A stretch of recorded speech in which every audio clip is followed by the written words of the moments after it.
안녕하세요. 건설 전문 변호사 박순배 변호사입니다. 여러분, 집을 사서 인테리어 공사를 하여 입주를 하려고 준비하시는 분들이 많은데요. 무조건 세 가지는 꼭 점검하시기 바랍니다. 이것을 놓치면 큰일 납니다. 여러분, 인테리어 공사 계약 시 무엇을 고민하시나요? 인테리어 공사 계약 시 여러 업체를 비교 견적하실 텐데요. 많은 분들이 다른 업체보다 견적서 금액이 저렴한 것만 중요하게 생각하세요. 그래서 인테리어 업체한테 추가 공사 대금을 줘야 하는 피해를 당하고 있습니다. 근데 왜 이런 일이 생길까요?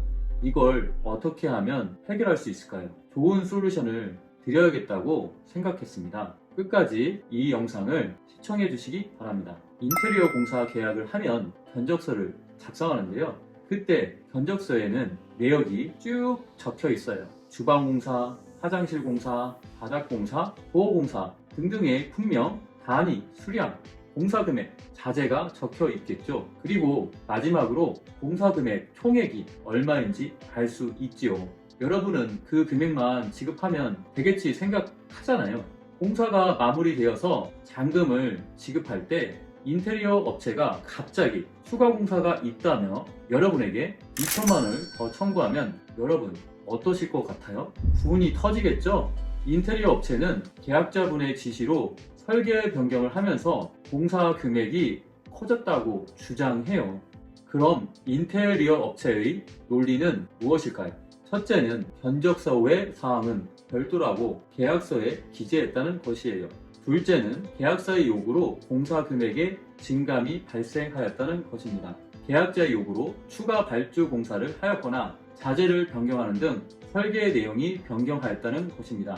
근데 그런 주장이 터무니없는 것일까요? 그래서 법원에서는 무조건 기각을 시킬까요? 아니에요. 법원에서는 인테리어 업체의 말이 맞는지 감정을 실시해 본다는 거예요. 그리고 실제로 감정 결과에서 추가 공사 금액이 나올 수 있고 그 금액을 지급하라고 판결을 할 수 있겠죠. 생각만 해도 끔찍합니다. 그래서 공사 진행 시에 추가 공사 금액이 발생하지 않게 하는 조치가 필요해요. 그렇다면 어떻게 해야 추가 공사 비용을 없앨 수 있을까요? 첫째는 견적서에 있는 내역서를 최대한 꼼꼼하게 작성하는 것이 좋습니다. 내역서에 있는 품목, 수량, 자재를 꼼꼼하게 체크하세요. 예를 들면 중문이 들어가기로 되어 있는데 그 품목이 빠져 있는지도 체크하세요. 창호의 경우에는 창호가 몇 개 들어가 있는지, 자재는 한샘인지, KCC 제품인지, 인테리어 업체가 설명한 대로 기재되어 있는지 체크해 주세요. 그렇게 하면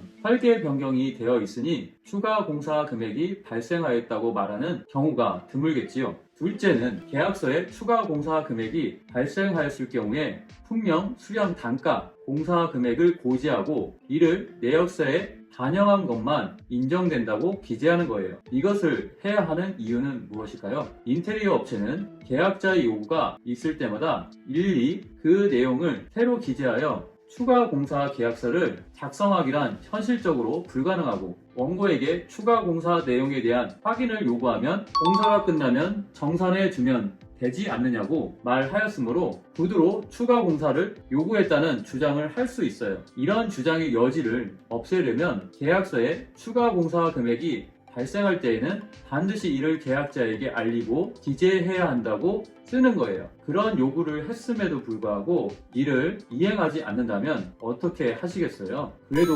계약서를 작성하실 건가요? 그런 업체는 의심을 해봐야 해요. 내역서를 거짓으로 작성해서 공사를 싸게 해주는 것이냐, 고객을 유치해놓고 공사 시에는 추가 발주 물량이 있다며 추가 공사 금액을 주장할 수 있거든요. 만약 이것도 어렵다면 추가 공사 금액은 절대 없다는 것을 확인받으세요. 업체에 대한 평가를 확인할 때 그 업체가 추가 공사 금액을 요구하는 업체인지 아니면 견적서 계약 금액 그대로 공사 대금을 받는 업체인지 꼭 확인하세요. 추가 견적 금액을 받는 업체라는 평가가 있으면 그 업체와는 계약을 하지 마세요. 셋째, 인테리어 업체로부터 피해를 입은 분들은 인테리어 업체가 자격을 갖춘 업체인지 알아보세요. 1,500만 원 이상의 인테리어 공사를 하려면 전문 건설업 등록을 해야 하는데요. 등록이 안 된 업체라는 거예요. 면허가 없는 업체가 총 공사 금액이 1,500만 원을 초과하게 되면 관련 법에 따라 5년 이하의 징역 또는 5천만 원 이하의 벌금에 처해지게 됩니다. 면허를 받으려면 자본금, 기술 인력, 시설 및 장비를 갖춰야 하기 때문입니다. 지금까지 말씀드린 것을 정리해 드리겠습니다. 인테리어 공사 업체로부터 사기 피해를 당하지 않으려면 첫째, 구두로 설명한 것과 내역서가 일치하는지, 수량, 자재가 제대로 기재되어 있는지 체크해 보세요. 둘째, 추가 공사 금액이 발생할 때에는 내역서에 반드시 명기하는 것만 인정한다고 쓰세요. 그것이 어렵다면 추가 공사 금액은 절대 없다는 것을 쓰세요. 셋째, 인테리어 업체는 전문건설업 등록을 한 업체와 하는 것이 안전합니다. 지금까지 세 가지 사항을 체크하신다면 인테리어 공사 업체로부터 사기 피해를 당하지 않을 겁니다. 지금까지 30분 내의 상담으로 친절하게 정확한 솔루션을 제공하는 박순배 변호사였습니다. 궁금한 사항은 댓글로 남겨주세요. 감사합니다.